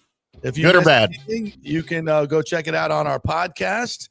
Say hello to Alex for me. I will. We're chatting later.